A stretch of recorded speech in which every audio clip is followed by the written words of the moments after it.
Greetings, Silver Screen Stoppers Clubbers! Have you watched Ball of Fire yet? It is a humdinger of a movie, and I've got a humdinger of a cocktail to go with it. Yes, I have. So I did a bit of research online to see if I could find a Ball of Fire cocktail, because you'd think there would be a cocktail called Ball of Fire, wouldn't you? And you'd be right. There is one, and it uses cinnamon schnapps, but I find it quite hard to get cinnamon schnapps here in the UK. My local booze emporium didn't have any, and I ordered someone online and they tried to deliver it and I wasn't here, so they took it away again, which was a bit upsetting. But when I went to my new fabulous osteopath, next door is a really groovy corner shop, and I found this Fireball. This is the Cure blended with cinnamon and whiskey, and I thought, Fireball, Ball of Fire, that would be good for a cocktail. So I've kind of adapted the Ball of Fire cocktail, and I'm calling it after the Barbara Stanwyck character, the Sugarpuss O'Shea cocktail. So you might want to rustle one of these up before you're screening. It's rather delicious. I've sort of fiddled around with the quantities, so it's a bit different to the Ball of Fire cocktail, but I think this is probably easier to get hold of. It's Canadian, but it seems easy to get hold of here. It's in your corner shop, so hopefully you'll be able to get hold of that or something similar where you are. The Sugarpuss O'Shea, what you start with, and I've forgotten to get it out of the fridge, you soak a maraschino cherry in an ounce of Fireball. I do it in the fridge because then your glass is nice and cold, so I'm just going to get it out of the fridge. So here it is, my cherry soaking in Fireball. So my glass is nice and cold. It's always a good thing to do, if you think of it, when you're making a cocktail, put your glass in the fridge. Just gives it an extra iciness. So soak that as long as you like, really. This has probably been in my fridge about 15 minutes, I think. So hopefully some of that cinnamony flavour will permeate the cherry and it will become a ball of fire. Yes, it will. And then 3 ounces of Southern Comfort. This is very easy to get hold of here. Hope it is where you are. I got that in the same corner shop. What a great corner shop. I also got some really fantastic pickles, really big pickles. That's why I love corner shops. You can always get really good pickles in corner shops that you can't get in your local supermarket. 3 ounces of Southern Comfort with lots of ice, and to that you add another magic ingredient, Tabasco. Oh yeah, Tabasco in a cocktail. Oh yeah. The first time I made this, I made it with 2 dashes and that was good, but this time I'm going to try 3 dashes because I like that kind of, you know, chili flavour. 1, 2, 3. Let's see how that turns out. You can add one dash if you're not that keen on spicy things, or 2 or 3, whatever you fancy. It's your cocktail. So shaking it up, drum boogie, drum boogie, drum boogie, boogie, boogie.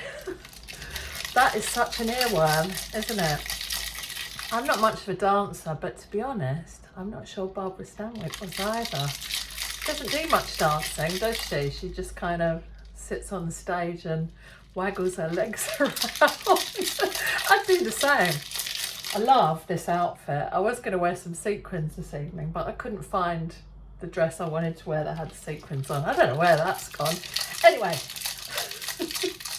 shake it up until your cocktail shaker's nice and frosty. If you haven't got a cocktail shaker, you can do this in a teapot, a jam jar, whatever you've got around the place. So it's a very simple cocktail. An ounce of Fireball, soak your cherry in the fridge. 3 ounces of Southern Comfort and a couple of dashes, 2 or 3, whatever you fancy, Tabasco. Shake it up, and then you add your Southern Comfort to your cinnamon whiskey liqueur thing. Oh, that's going to be that is a full 4 ounce cocktail, my friends. And there you have it. It's Sugarpuss. Oh, it's quite hard to say it. Sugarpuss O'Shea. Even harder after you've had a couple. Mmm. Mmm. Mmm. You can really taste the cinnamon and a little bit of that fiery tobacco. Oh yeah, I'm getting the Tabasco now. I quite like that because the cinnamon is sort of a sweet taste, and then you've got the kapow of the Tabasco. Let me know if you like it. And to go with your Sugarpuss O'Shea cocktail, I am proposing a Barbara. Is it Stanwyck or Stanwyck? I don't know. I'm English. Barbara Stanwyck's stuffed pimento salad. Now, here in the UK, we have no idea what a pimento is. Well, I don't anyway. And no matter how many times I look it up, I still don't really know. So for this stuffed pimento salad, I use these pepper dew sweet picante. Oh, I don't know why there's an accent on there. Picante peppers.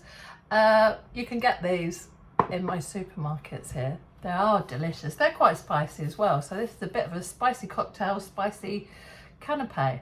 I'm going to read you the recipe because, like many of these old Hollywood recipes, it's a bit hard to fathom out what she means. But I'll show you how I've done it, and I'm really looking forward to see how you'll do it, because other people will interpret this in a different way, and it's fun for me to see what you construct. So this is from a fabulous little booklet, Foods and Fashions of 1935. I've got a few of these, different years and different cinemas. They were, I don't know whether they were sold or given out. It says compliments of, so I guess given out in different cinemas, and they personalised the cover and they had ads from local businesses inside. So that's fascinating in itself. So if you live in Worcester, Massachusetts, you might be interested in this one to see what local businesses were advertising in 1935. Anyway, here's how Barbara apparently makes a stuffed pimento salad. Chop the following ingredients in one dish: half a cup of green pepper, half a cup of pineapple, half a cup of blanched almonds, and 1 cup of cabbage. Moisten this combination with French dressing. Fill whole pimentos, canned variety, with this salad. Wrap lettuce leaves around pimento and decorate with mayonnaise. So is a whole pimento, canned variety, a bit like a roasted red pepper maybe? Those long, thin red peppers, and then you stuff it with the chopped up vegetables with some French dressing on, and then wrap it with lettuce leaves and decorate with mayonnaise. Well, anyway, I'll show you what I did. So I chopped everything up really finely, really finely, because I wanted to stuff it in these tiny little pepper dew peppers. So I chopped everything really finely. I did half the amount specified by Barbara because there's only me, myself and I can't eat, 1 cup of cabbage or whatever it was. Yeah, a cup of cabbage. Anyway, so I have chopped it up really finely. And then with the tiny peppers, I sliced them so I could open them out and stuff them.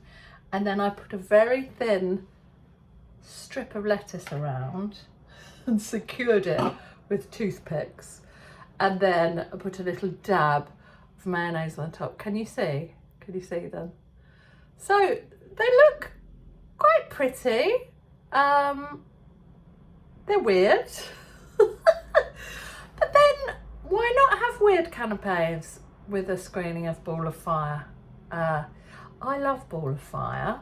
I love all the professors. I'm not sure which one's my favourite. Maybe I'll do a vote once you've all seen the film to see who comes out tops. The professors. Is it, I've forgotten what his name is now, the Gary Cooper professor.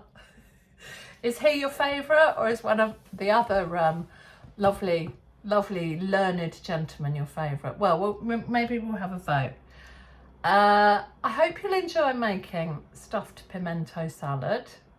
I'm sure yours won't look anything like mine, or maybe it will. Maybe this is what Barbara meant. I don't know.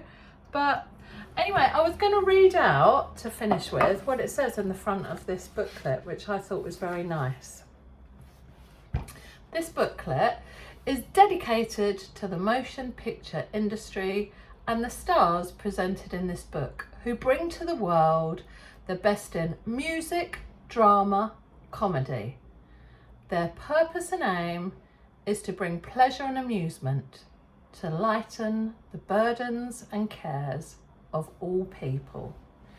And ain't that the truth? So when you need cheering up, if you're feeling a bit low, the burdens and cares of the world getting a bit much, watch a classic Hollywood movie, make you feel better, have a cocktail if you're that way inclined, or nice sparkling water with a slice of lemon and some ice, fancy it up if you don't drink alcohol. And yeah, enjoy Ball of Fire if you haven't seen it yet. I'm really interested to hear what you think of it. I hope you love it. I do. And yeah, I hope that Drum Boogie doesn't become like a massive earworm as it has for me. I usually, I'm splurting out Drum Boogie for weeks after I've seen the film, because it just gets in your head. Enjoy the film, enjoy the cocktail if you make it, enjoy the canapes if you make them, and let me know what you think. Ciao for now. Bye.